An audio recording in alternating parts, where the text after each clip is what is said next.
새로운 한 주도 주님의 은혜와 평강이 여러분의 삶 가운데 가득하기를 축복합니다. 오늘 본문은 이사야 45장입니다. 여호와께서 그의 기름 부음을 받은 고레스에게 이같이 말씀하시되 내가 그의 오른손을 붙들고 그 앞에 열국을 항복하게 하며 내가 왕들의 허리를 풀어 그 앞에 문들을 열고 성문들이 닫히지 못하게 하리라. 내가 너보다 앞서가서 험한 곳을 평탄하게 하며 논문을 쳐서 부수며 쇠빗장을 꺾고 내게 흑암 중의 보화와 은밀한 곳에 숨은 재물을 주어 내 이름을 부르는 자가 나 여호와 이스라엘 하나님인 줄을 내가 알게 하리라. 내가 나의 종 야곱 내가 택한 자 이스라엘을 위하여 내 이름을 불러 너는 나를 알지 못하였을지라도 내게 칭호를 주었노라. 나는 여호와라. 나 외에 다른 이가 없나니 나밖에 신이 없느니라. 너는 나를 알지 못하였을지라도 나는 네 띠를 동일 것이요 해 뜨는 곳에서든지 지는 곳에서든지 나밖에 다른 이가 없는 줄을 알게 하리라. 나는 여호와라. 다른 이가 없느니라. 나는 빛도 짓고 어둠도 창조하며 나는 평안도 짓고 환란도 창조하나니 나는 여호와라. 이 모든 일들을 행하는 자니라 하였노라. 하늘이여 위로부터 공의를 뿌리며 구름이여 의를 부를지어다. 땅이여 열려서 구원을 싹트게 하고 공의도 함께 음돋게 할지어다. 나 여호와가 이 일을 창조하였느니라. 질그릇 조각 중 한 조각 같은 자가 자기를 지으신 이와 더불어 다툴진대 화 있을진저 진흙이 토기장이에게 너는 무엇을 만드느냐 또는 내가 만든 것이 그는 손이 없다 말할 수 있겠느냐. 아버지에게는 무엇을 낳았소 하고 묻고 어머니에게는 무엇을 낳으려고 해산의 수고를 하였소 하고 묻는 자는 화 있을진저 이스라엘의 거룩하시니 곧 이스라엘을 지으신 여호와께서 이같이 이르시되 너희가 장래 일을 내게 물으며 또 내 아들들과 내 손으로 한 일에 관하여 내게 명령하려니나 내가 땅을 만들고 그 위에 사람을 창조하였으며 내가 내 손으로 하늘을 펴고 하늘의 모든 군대에게 명령하였노라. 내가 공의로 그를 일으킨지라 그의 모든 길을 곧게 하리니 그가 나의 성읍을 건축할 것이며 사로잡힌 내 백성을 값이나 갚음이 없이 놓으리라. 만군의 여호와의 말이니라 하셨느니라. 여호와께서 이같이 말씀하시되 애굽의 소득과 구스가 무역한 것과 스바의 장대한 남자들이 내게로 건너와서 내게 속할 것이요 그들이 너를 따를 것이라. 사슬에 매어 건너와서 내게 굴복하고 간구하기를 하나님이 과연 내게 계시고 그 외에는 다른 하나님이 없다 하리라 하시니라. 구원자 이스라엘 하나님이여 진실로 주는 스스로 숨어 계시는 하나님이시니이다. 우상을 만드는 자는 부끄러움을 당하며 욕을 받아 다 함께 수욕 중에 들어갈 것이로되 이스라엘은 여호와께 구원을 받아 영원한 구원을 얻으리니 너희가 영원히 부끄러움을 당하거나 욕을 받지 아니하리로다. 대저 여호와께서 이같이 말씀하시되 하늘을 창조하시니 그는 하나님이시니 그가 땅을 지으시고 그것을 만드셨으며 그것을 견고하게 하시되 혼돈하게 창조하지 아니하시고 사람이 거주하게 그것을 지으셨으니 나는 여호와라. 나 외에 다른 이가 없느니라. 나는 감추어진 곳과 캄캄한 땅에서 말하지 아니하였으며 야곱 자손에게 너희가 나를 혼돈 중에서 찾으라고 이르지 아니하였노라. 나 여호와는 이를 의를 말하고 정직한 것을 알리느니라. 열방 중에서 피난한 자들아 너희는 모여오라. 함께 가까이 나아오라. 나무 우상을 가지고 다니며 구원하지 못하는 신에게 기도하는 자들은 무지한 자들이니라. 너희는 알리며 진술하고 또 함께 의논하여 보라. 이 일을 옛부터 듣게 한 자가 누구냐? 이전부터 그것을 알게 한 자가 누구냐? 나 여호와가 아니냐? 나 외에 다른 신이 없나니? 나는 공의를 행하며 구원을 베푸는 하나님이라. 나 외에 다른 이가 없느니라. 땅의 모든 끝이여 내게로 돌이켜 구원을 받으라. 나는 하나님이라 다른 이가 없느니라.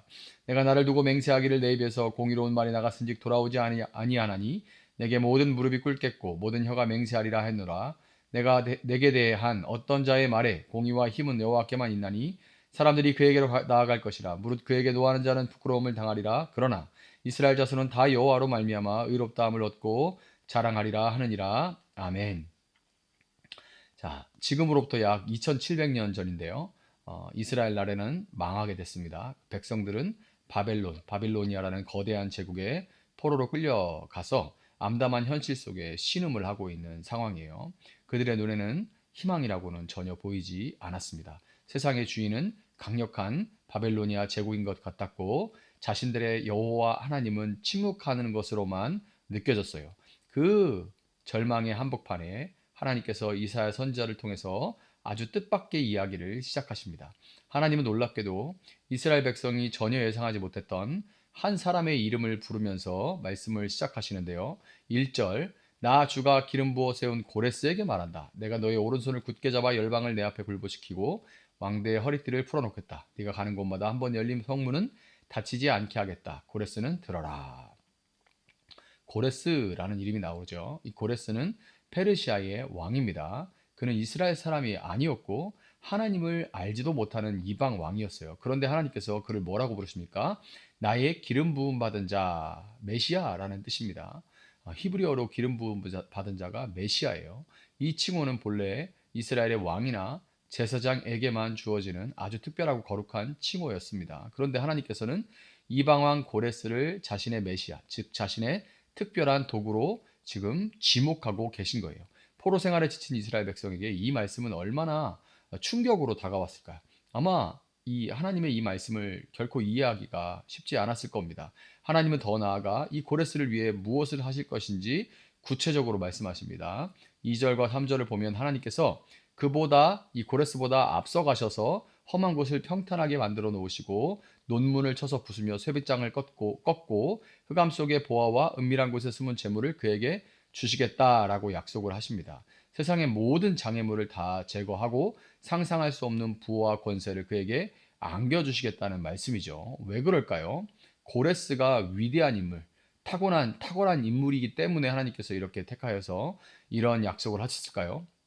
하나님이 이 모든 일을 행하시는 이유는 4절에서 분명하게 밝혀집니다. 내가 너를 지명하여 부른 것은 나의 종 야곱, 내가 택한 이스라엘을 도우려고 함이었다. 네가 비록 나를 알지 못하였으나 내가 너에게 영예로운 이름을 준 까닭이 바로 여기에 있다. 놀랍게도 하나님께서 역사의 물주기를 바꾸시고 한 제국을 무너뜨리고 새로운 제국을 세우시는 이 거대한 계획의 중심에는 바로 나의 종 야곱, 나의 택한 이스라엘, 즉 하나님의 백성이 있었던 거예요.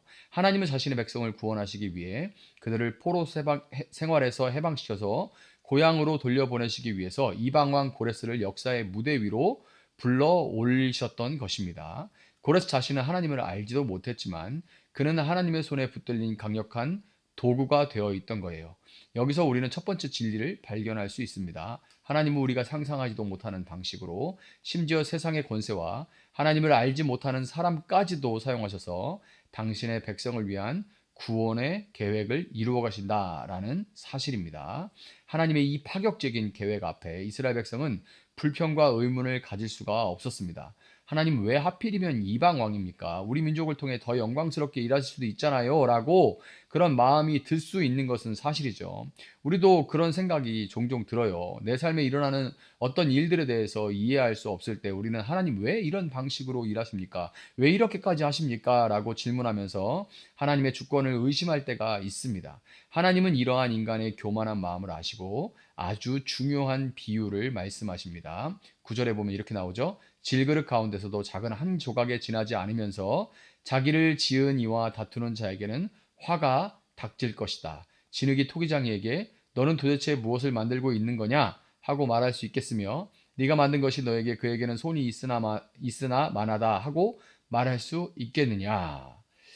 자, 하나님은 자신을 토기장이로 우리를 진흙으로 비유하고 계시죠. 진흙이 토기장이에게 왜 나를 이런 모양으로 만드느냐 하고 따질 수가 없듯이 피조물인 인간이 창조주이신 하나님의 계획과 방법에 대해 논쟁할 수 없는 거예요. 이 비유는 우리에게 하나님의 절대적인 주권을 가르쳐 주십니다.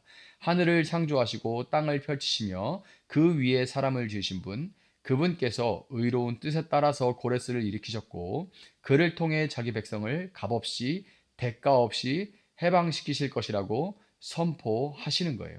하나님의 일하심은 우리의 짧은 생각과 좁은 시야를 뛰어넘습니다. 때로는 고난처럼 보이고 때로는 불공평하게 느껴지며 때로는 하나님이 침묵하시는 것처럼 느껴지는 순간에도 토기장이신 하나님께서는 가장 선하고 완전한 디자인으로 당신의 작품을 빚어가고 계십니다. 그럼 우리가 해야 할 일은 불평과 의심이 아니라 창조주 하나님의 지혜와 선하심을 신뢰하면서 잠잠히 그분의 손길에 우리 자신을 맡기는 것이 될 수밖에 없는 거예요. 말씀은 이제 이스라엘의 회복을 넘어서 온 세상으로 그 시야, 범위를 확장시킵니다.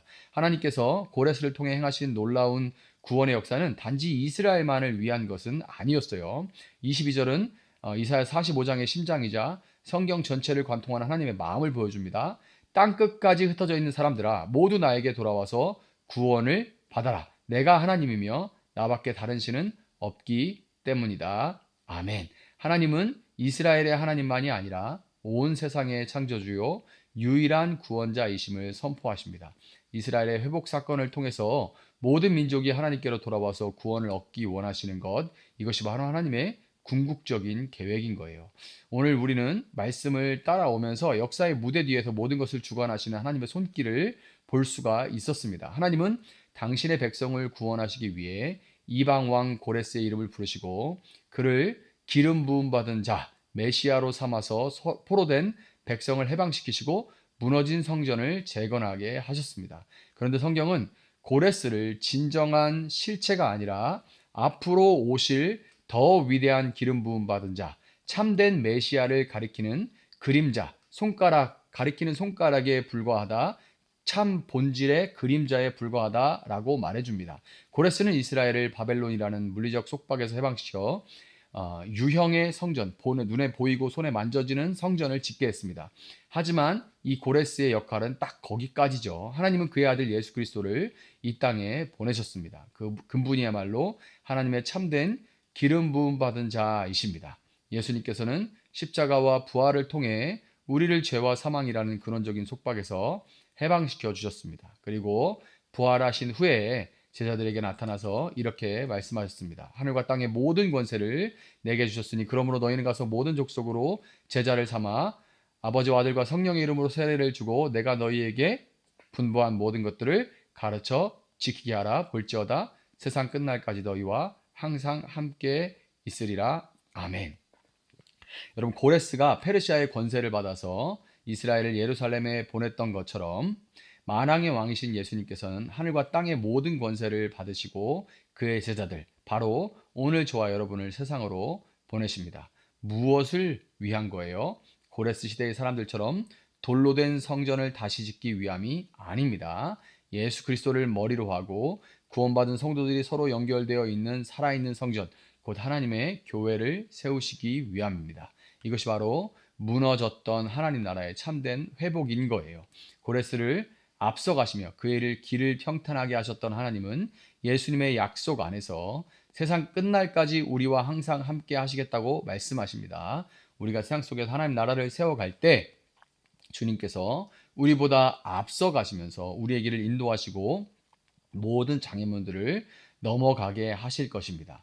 여전히 세상은 혼란스럽고 우리 삶에는 이해할 수 없는 일들이 매일매일 일어나고 있어요. 그렇지만 여러분 기억하시기를 바랍니다. 역사의 주관자는 세상의 권력이 아니라 오직 하나님 한 분뿐이시라는 것을 여러분 기억하시길 바라요. 그 하나님께서 당신의 아들 예수 그리스도를 통해 우리를 구원하시고 우리를 하나님 나라의 일꾼으로 부르셨습니다. 땅의 모든 끝이 구원받기를 원하시는 하나님의 그 위대한 계획이 우리가 동참 그 위대한 계획에 우리가 동참하고 있는 거예요. 그러므로 어떤 상황 속에서도 낙심하지 말고 토기장이신 하나님의 손길을 신뢰하면서 우리에게 주어진 하나님의 나라의 그 회복의 사명을 믿음으로 감당해 나가는 저와 여러분들이 될 수 있기를 예수님의 이름으로 축복합니다. 잠시 기도하겠습니다. 사랑하시는 주님 감사합니다. 새로운 한 주를 시작하며 주의 말씀을 붙들고 시작합니다. 주님 우리 가운데 이 말씀을 듣는 귀와 깨닫는 마음을 허락하여 주시고 이 말씀을 붙들고 한 주간 승리하는 삶을 살아갈 수 있도록 주님 도와주시기를 원합니다. 말씀이 우리 가운데 정말로 진지한 마음 그러한가 하는 마음으로 겸손한 마음으로 받아들이게 하시고 이 말씀을 정말 온전히 순종할 수 있는 저희들 되어줄 수 있도록 주님 도와주시고 그러므로 우리 영혼이 소성함을 받고 우리의 삶 동안 그 풍성한 은혜 가운데 더욱더 풍성한 길로 나아갈 수 있도록 주님 도와주시옵소서. 감사하며 예수님의 이름으로 기도합니다. 아멘. 오늘 주신 말씀 붙들고 계속해서 기도합니다.